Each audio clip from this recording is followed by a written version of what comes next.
Semalam saya buka bukunya Rumi Masnawi yang biasa, penerjemah yang otoritatif, namanya Coleman Bark salah satunya. Warna bukunya merah kuning. Semalam diskusi sama Mas Nanda, sama Mbak Iwin, sama siapa lagi? Sama Mbak Nur, bahas itu. Ya, kan banyak banget tuh, karena bait-baitnya banyak gitu kan. Lama nyari sub-sub judulnya. Nah tadi habis subuh aku terjemahin ke bahasa Indonesia. Dapatnya gini, ketika seluruh harapanku musnah, Tuhan pemilik kemuliaan tengah memanggilku. La tai asu. Apa artinya? Usahlah engkau, jangan maksudnya. Janganlah engkau berputus asa. Tuhan telah siapkan jamuan pesta. Ia, Tuhan maksudnya, hanya sedang menyentil kita gitu. Lagi ngejewer kita, lu kemana aja gitu, kan gitu, sambil menyapa. La taknatu, tadi la tai asu, sekarang la taknatu. Ini bismillah dulu ya biar Abdul.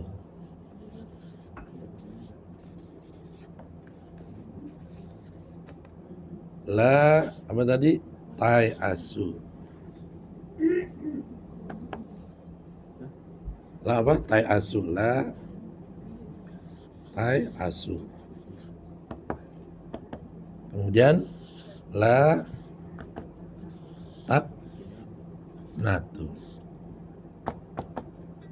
Yang ini, yang tadi la tai asu, ini la tak natu. Hampir sama. Yang pertama, janganlah kamu putus asa. Kalau la taknatu dari kata-kata koto'a. La taknatu jangan kau memutus. Gitu. Jangan putus apa? Jangan putus harapan. La taknatu mir rahmatillah. Di Al-Quran ada tuh. Makanya Allah nggak pernah umat yang benar-benar beriman, dia tidak pernah berputus asa dari rahmat Allah. La taknatu mir rahmatillah. Jangan berputus asa dari rahmat Allah. Kalau yang di depan itu putus asa yang nggak keterlaluan, nggak terlalu putus asa. Nah kalau yang nomor 2 pakai to, ini tak, la taknatu mir rahmatillah. Jangan sekali-kali engkau berputus asa, andai pun kita berada atau kalian berada dalam jurang keputusasaan yang mungkin udah nggak mungkin lagi menurut manusia. Gitu. Tuhan selalu ada untuk membimbing kita ke jalannya. Kan gitu. Yang paling hebat tentang ketika luka membawa cahaya, kejadian yang kita alami, rasanya bukan cuma kita, seluruh dunia hampir 190, kalau dicatat di WHO 193 negara yang mengalami COVID kemarin ini. Ada yang nggak terluka peristiwa itu? Ada yang nggak merasa ini terhalangi? Pasti semuanya merasakan. Biasa belanja, ya kan, ke pasar nggak boleh. Biasa sholat subuh jamaah di samping komplek rumah nggak boleh. Bahkan dengan istri sendiri nggak boleh nyium gitu. Iya kan? Karena kalau habis dari luar gitu, lu udah belum tuh pakai di apalah, mandilah apalah, di antiseptik lah nanti. Pakai hand sanitizer lah, kan gitu. Itu sebenarnya bagian ini, yang sedang Allah berikan kepada kita, supaya kita kenapa sih diberikan itu hampir ke semua, dan itu semua, yang kaya, yang miskin, yang tua, yang muda, remaja, semua mengalami itu. Paling parah itu 193 orang, 93 negara mengalami isolasi. Berapa bulan kita, akhirnya muncul kita di forum-forum dunia maya. Ya kan? Itu satu. Kedua, Carl Jung, maksudnya seorang psikolog dari Jerman, dia juga dalam bukunya Man and His Symbol mengatakan bahwa penderitaan dapat membangunkan luka, suffering bisa membangkitkan kesadaran kita, ya, kalau kita benar-benar sadar untuk mau mengubahnya. Lagi-lagi balik kepada kita semua. Ini Jung bukunya agak tipis, cuma keren, dalam gitu kan. Penderitaan yang melahirkan kesadaran inilah yang membuka banyak pintu rahmat di kemudian harinya. Gitu. Ada dua ini puisinya, saya mau baca lagi. Satu lagi, anak Adam satu badan satu jiwa, tercipta dari unsur yang sama. Bila satu anggota terluka, semua merasa terluka. Ya kan? Wah, kasihan sahabat kita ini, lagi sakit, nggak bisa ngasih apa-apa, kita bisa kirim doa, kirim energi positif gitu kan. Kau yang tak berduka atas luka sesama, tadi ada Bang Abi udah sampaikan, tak layak menyandang gelar manusia. Jadi kalau jadi manusia pasti mengalami luka, udah kepastian tuh. Tapi dia tersakiti batinnya atau tidak, itu tergantung bagaimana kita meresponnya. Rasanya nggak ada orang, termasuk Nabi ya, yang nggak menderita. Wah, Nabi mana yang nggak menderita? Semuanya. Kayak nggak ada apa-apanya kalau ngelihat penderitaan Nabi Muhammad gitu kan. Nggak ada tandingannya itu. Sisi penderitaannya. Mau yang bagaimana? Dakwah, lihat aja dakwanya. Kan duka semua isinya. Baru mulai dakwah terang-terangan, dikejar-kejar. Akhirnya harus ngungsi ke gunung. Tengah malam, Imam Ali suruh gantiin tempat tidurnya baginda Nabi. Apakah Imam Ali tidak terluka? Dia juga terluka lah. Kalau gue dibacok, ditebas pakai pedang karena gantiin Nabi Muhammad, lari apa hijrah, itu kan bagian dari luka yang sebenarnya ujungnya nanti membawa tadi cahaya. Betapa ya kehidupan ini benar-benar perlu diperjuangkan. Maka jihad bil amwal, jihad bi anfusihim, ya kan? Baru kita kalau sudah jihad dengan sungguh-sungguh dengan apa yang kita miliki, amwal itu keterikatan, itu bentuk jamak dari mal. Kita sering bilangnya zakat mal, berarti mengeluarkan, ya, menjauhkan diri kita dari kecenderungan kita kepada yang selain Allah. Itu yang disebut zakat mal. Bukan cuma ngeluarin duit berapa, nih zakat hartaku berapa, bukan cuma itu. Kalau kita masih melekat, percuma itu ngeluarin zakat berapapun, zakat hartanya.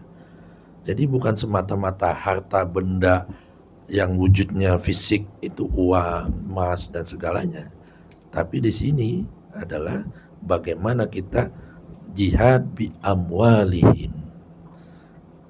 Yang diawali sebelumnya dengan hajaru wajahadu bi amwalihim wa anfusihim. hajaru ya, wa jahadu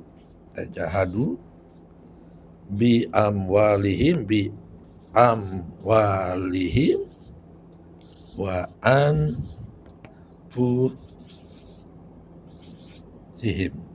ya. Hajaru hijrah. Kalau lagi luka, lagi sakit, ngapain nih supaya kembali sehat? Ya cari kesembuhan. Gimana caranya kan gitu. Pertama berarti konsepnya kalau kita mau mendapatkan cahaya, yang harus lakukan adalah hijrah. Kedua, jihad. Bersungguh-sungguh dengan lahir batin. Jihadnya ada 3. Ada jihad dengan fisik, disebut jihad. Ada ijtihad, sungguh-sungguh dengan mendayagunakan akal pikiran, namanya ijtihad. Yang ketiga, mujahadah, sungguh-sungguh dengan jiwa. Serius, niatnya jangan pergi enggak ya, ngaji enggak ya, macet nih. Kalau emang niat mau datang aja macet. Yang penting ketemu Bang Dame, ketemu saya, kita semua gitu. Ya kan? Jadi ada 3 tuh, sungguh. Kalau cuma 1 nggak jalan. Jihad apa dulu nih? Jadi harus komplit jihadnya. Jihad dengan fisik harus sehat, semangat.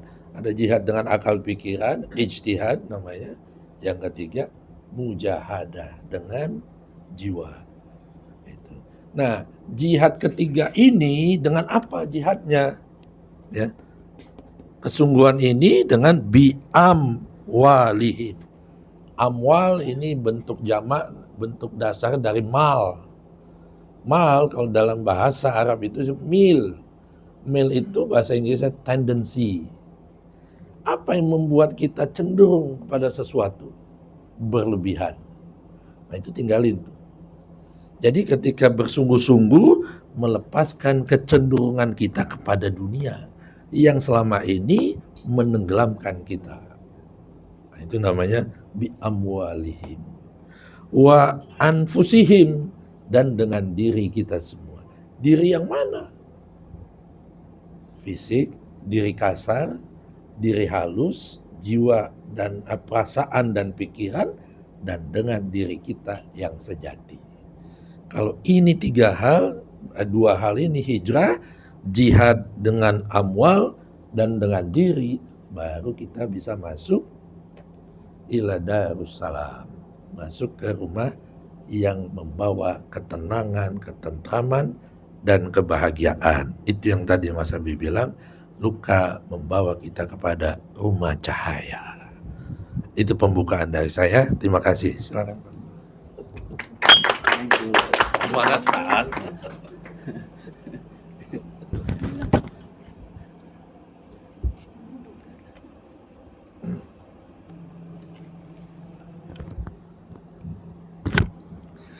Bismillahirrahmanirrahim.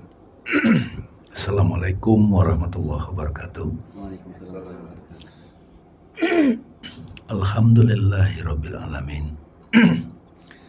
Puji syukur kita haturkan kehadirat Allah Subhanahu wa taala. Saat ini kita berkumpul membicarakan tema-tema yang sangat penting. Jadi di rumah kadang nggak bisa ngomong begini kan. Jadi kalau laki bini kesini berdua itu keren ya nggak Bi ya? Nah kadang-kadang dialog-dialog yang meaningful itu tidak bisa diselenggarakan di rumah. Jadi perlu kita siapkan situasi, forum. Karena kalau nggak disiapkan forum, maka kita akan sungguh-sungguh diskusi hikmah itu harus masuk ICU, kena stroke, orang yang kita sayang meninggal gitu. Jadi luka itu sebetulnya cara natural untuk mendapatkan cahaya. Cara natural. Teman-teman bisa merefer kepada pengalaman masing-masing. Oleh karena itu jangan curiga sedikit pun pada luka. Luka kalau pada level fisik suka kita sebut bahasa Inggris itu pain ya, pain. Tapi kalau luka di batin itu derita. Mulai sekarang suffering, mulai sekarang jangan pernah curiga pada luka. Jalaluddin Rumi malah senang bertemu orang yang terluka. Karena kalau ketemu orang yang terluka ngomongnya jujur. Ya dong, kalau enggak kan jaim. Jadi arisan-arisan yang kita datangin itu kalau ini ada kalimat dari Romo Yusuf, la taqnatu, la tayasu, itu beda gitu. Jadi forum ini adalah forum di mana kita nggak harus luka-luka amat. Kita bahas. Ya gitu. Jadi ada sebagian kita belum menemukan cahaya dari luka itu. Cahaya yang dimaksud adalah penerangan hikmah. Nah, lawannya cahaya kegelapan. Jadi luka itu memang betul-betul pintu membuat kita jadi apa ya ini ya gitu. Ini maksudnya apa ya gitu. Saya sering bilang itu adalah pintu masuk untuk mengetahui kurikulum hidup kita. Kalau di Zen itu suka disebut koan. Koannya kita. Pertanyaan seumur hidup yang menghantui kita. Nggak kelar-kelar. Sama siapa kita ngomong itu? Sama konsultan, psikolog, ustadz, dan seterusnya. Jadi forum Knowing Heart ini sebetulnya itu. Kadang-kadang ada yang diulang-ulang sampai kita ngantuk rasanya gitu. Pas tadi Romo memimpin doa, itu sebetulnya ada ilham yang luar biasa yang mudah-mudahan jadi pembahasan kita juga di sini. Taatilah Allah dan Rasulnya gitu. Kan itu sering kita dengar kan. Tapi seperti apa itu pengejauhan tahannya? Ya sebagian orang yang dilahirkan secara dogmatis, ya berpegang pada Al-Quran, baca Quran, kemudian laksanakan syariat. Tapi mereka yang sudah berhakikat, taati Allah itu berarti ya kalimat la ilaha illallah. Taatilah, ikutilah yang ya ketika sudah lebur pada Allah, di dalam Allah kan yang ada hanya Dia. Ikutilah, Buddha menggunakan kata sunyata, gitu. Kekosongan, nothingness. Rasul itu apa? Utusan Allah di dunia bentuk. Jadi pada saat kita punya pertanyaan tentang luka, tiba-tiba ada seseorang, ada form YouTube, ada quote dari TikTok. Tiba-tiba kita merasakan terhubung dengan Tuhan. Itu bukankah itu utusan Allah? Bisa dikatakan gak luka itu juga utusan Allah? Kalau saat terluka kita sadar Allah yang menyapa kita, jewerin kita, kata Romo. Jadi ini penting nih teman-teman. Jadi kalau ada orang yang segala macam merasa udah oke, ya cara untuk membangunkan dia apa? Luka. Seumur hidup. Nah kalau dia sudah bisa maintain itu, bisa kelola itu, dia berarti lebih sadar. Otomatis dia akan masuk kepada jalan berikutnya, jalan cinta. Tapi secara umum, luka itu pintu masuk yang paling efektif. Saya kalau nggak mengalami sakit, nggak mikir untuk olahraga, makanan sehat, nggak kepikiran. Benar nggak? Bahkan bebal juga gitu. Jadi mulai sekarang catatan pertama Mbak Dina, jangan pernah lagi mencurigai derita dan luka. Jangan pernah, dan jangan kabur. Pasti dia datang lagi. Kecuali kita sudah punya cara tidak harus terluka untuk ngerti. Saya pun hari ini, sampai hari ini, Luka itu kan bisa kaitannya relationship, finansial, kesehatan, pekerjaan, karir. Itu triggernya. Keluarga gitu. Nah Rumi sudah immerse dengan luka gitu. Makanya ada teman saya sebut namanya ya, almarhum Mas Beben. Beliau itu pengagum Jalaluddin Rumi. Banyak proyek-proyek yang datang ke dia untuk musik, itu kadang-kadang dia tolak karena dia menikmati kesedihan. Nah, ini kan agak paradok dengan berpikiran modern kan, motivasi apa. Karena dalam kesedihan itu dia jadi, makanya blues itu, lagu blues itu ratapan-ratapan dari orang-orang negro gitu, lagu blues kayak B.B. King misalnya kan. Stand up comedy itu lahir dari kegelisahan semua, keresahan, tapi dia udah berdamai. Stand up comedy kalau dia udah bisa cerita luka-lukanya, dia udah dapat itu. Kalau belum dia masih sempoyongan. Dia sudah ridho, bahkan diridoi. Luka itu akan sampai pada penyembuhan ketika sudah ridho. Proses transisi namanya mutmainnah. Meratap banget dengan diri sendiri, nafsu lawamah, betul lah. Nyala-nyalain orang, nafsu ammaroh. Mulhama pakai logik. Ini apa ya pelajarannya? Tahu baik buruk. Mutmainnah sudah mulai narik napas, hening, duduk. Kok masih begitu? Begitu sudah dapat jawaban, ridho, nerimo ing pandum kalau istilah Jawa. Nerimo itu tidak bisa pura-pura nerimo, tidak bisa.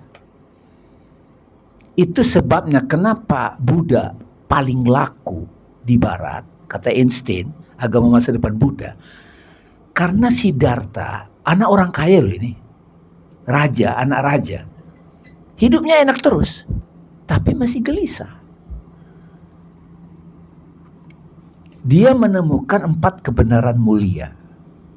Fakta yang dilihat pertama adalah orang pasti tua.